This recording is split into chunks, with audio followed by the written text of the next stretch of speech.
Hey everybody, I just want to record this historic moment at on the Open Energy Recovery Ventilator project.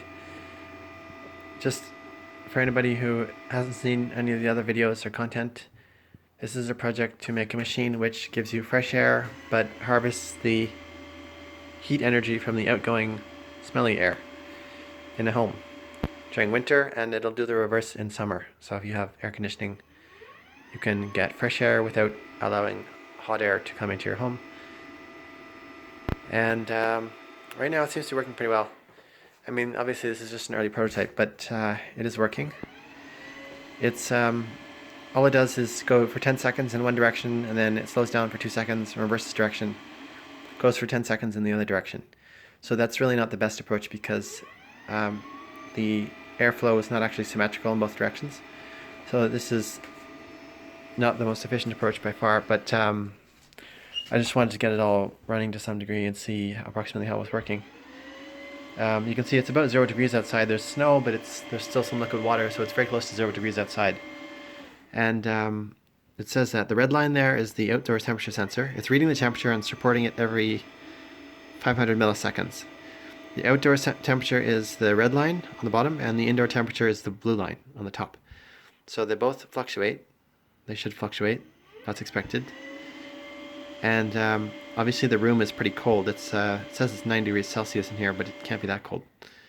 The temperature sensors are getting radiant heat from the surrounding area, and they also have some thermal inertia of their own. So the situation is not at all accurate, but it gives you a vague idea that it's working anyway. Clearly the blue line is significantly warmer than the red line, so it is. The air on the inside is definitely quite a bit warmer.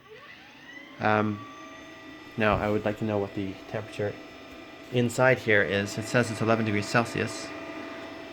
It's pretty cold in here, this room. I don't heat this room normally. You can see the vent is taped up because this room smells bad anyway. I don't use it very much. So this one says like, I guess that's 7 or 8 degrees Celsius at the blue line. So the incoming air is like just a couple degrees colder than the outgoing air. Or sorry, than the room temperature air. So that's not bad, I mean, already. And that's very far from optimal. The next stage will be to optimize the flow in both directions. Maybe improve the regenerator a little bit.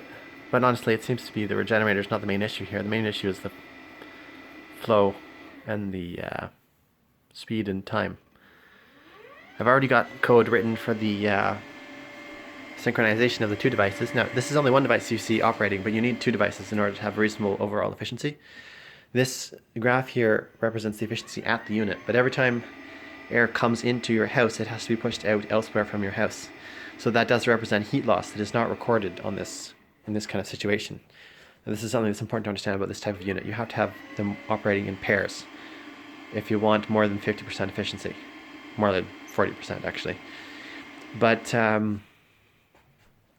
yeah, so we'll just make these in pairs. And that should be good because these things are ridiculously expensive. If you want a good one, it's going to be like $750 or something just for one of these things. And like I say, you need to have them in pairs. And that's only going to get you like 20 or 30 CFM. This thing is operating at about 45 CFM right now.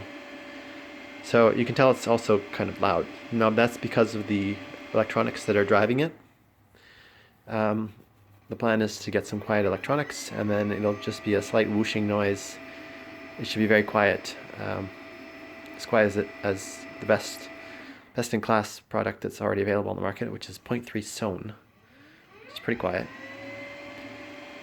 And yeah, I just gotta get the details worked out. Well, now it's 10 degrees Celsius in here. There's the sensor right there at the intake. Anyway, I think I'll just leave it running for a while. And then I'll just build the next one. Build the next one, and then I can have two of them in operation. Get them synchronized. And maybe one more prototype should do it, hopefully. You go through it in cycles, right? You go make the machine, take notes, and then integrate that into the CAD and the parts that you order and stuff, and then repeat that whole process, but it takes a really long time. It's very slow. It's no wonder this sort of thing costs a fortune. This is going pretty fast, but it's still pretty slow, all things considered.